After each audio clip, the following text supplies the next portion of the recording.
Once you've finished entering the first few slots on your sheet, gather your CDs, put the format binder away, and go over to the CD players.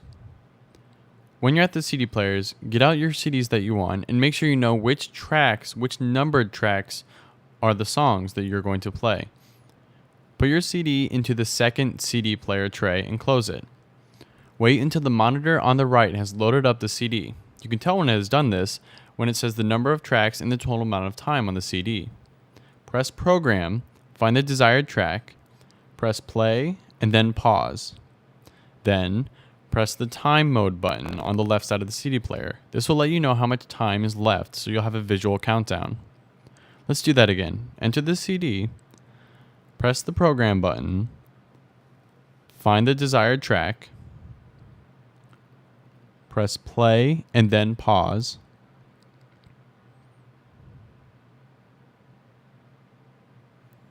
Then, find the time mode button on the left side of the CD player. On the second CD player, it's kind of difficult to see, but you can find it if you know where it is. Follow these same steps for the third CD player with the other CD that you have chosen.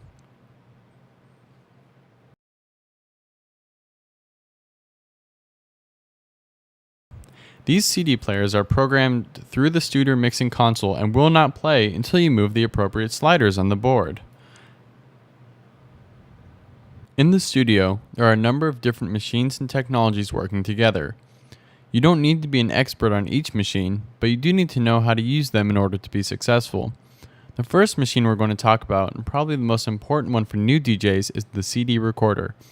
Located in the top upper left-hand corner, this machine will record whatever's being broadcasted. Bring a blank CD and enter it into the CD tray. Once it is finished loading and recognizes that it is a blank CD, press the record button to arm it. When you are ready to begin recording what you are saying, press the play button. Notice that you can see the audio levels in the CD player showing you that it's actually recording.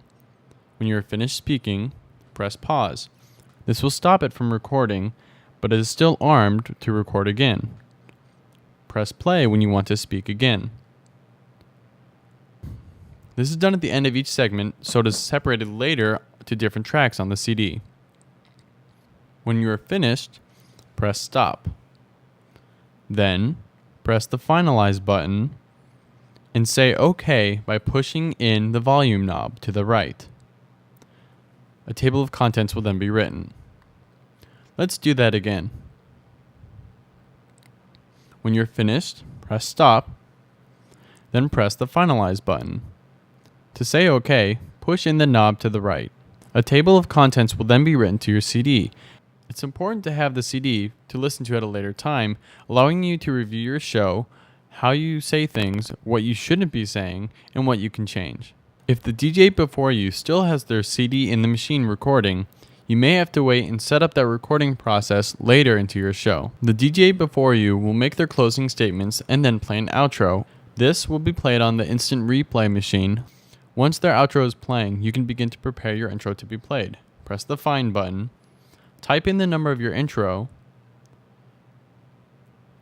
press enter, and then once their outro is finished playing and it's time to play your own, press play.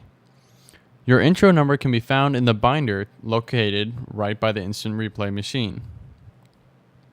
At this point in time, it becomes the most hectic and difficult to stay organized, but just keep your cool and relax and work with the DJ who is in there before you.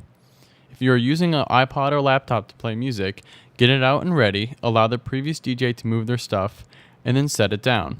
A good place is in the center of the console. Find the auxiliary input cable, which should be by the board.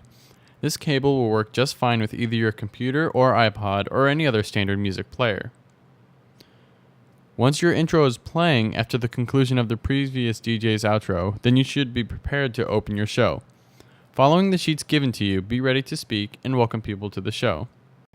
Once your intro is playing, then you should be prepared to open your show.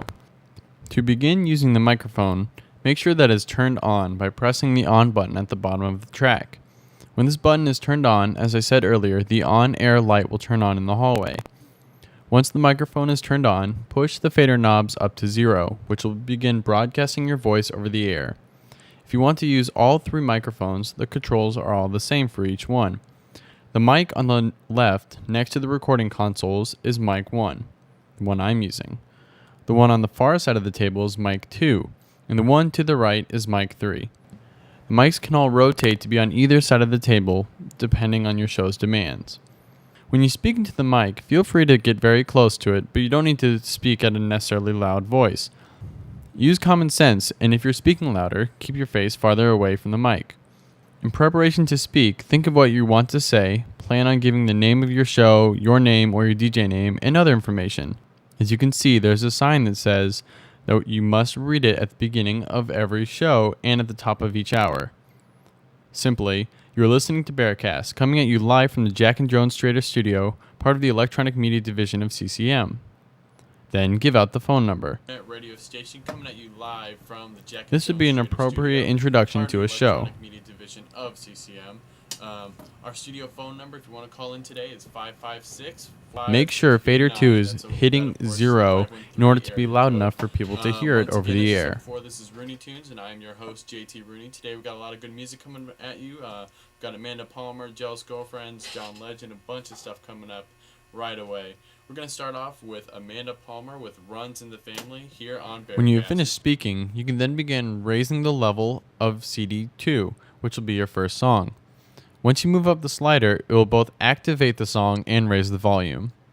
At this point in time, you can begin getting other things ready on your show, such as picking out your third song, which will be on your iPod or personal music player. Always keep an eye on the levels on meter 2 to make sure it's loud enough and not distorting. Then, you can also prepare the next promo you need to play on the instant replay machine by pressing Find, choosing which number you need, then pressing Enter. Once your first song is finished in CD track 2, you can then fade it out and then fade in CD 3, which will be your second song. Now that your first song in CD track 2 is finished, then you can go, take out the CD by pressing Stop and then Eject, and put a new one in.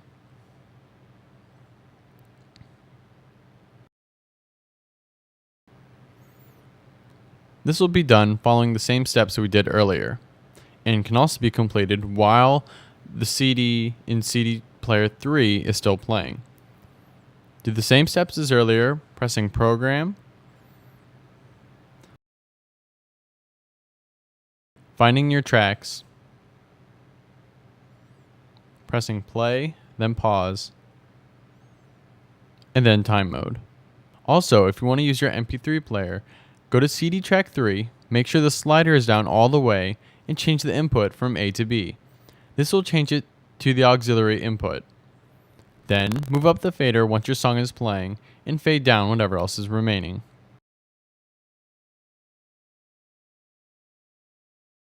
As a quick side note, you can adjust the volume level of the headphones or the monitors in the studio by meter 2.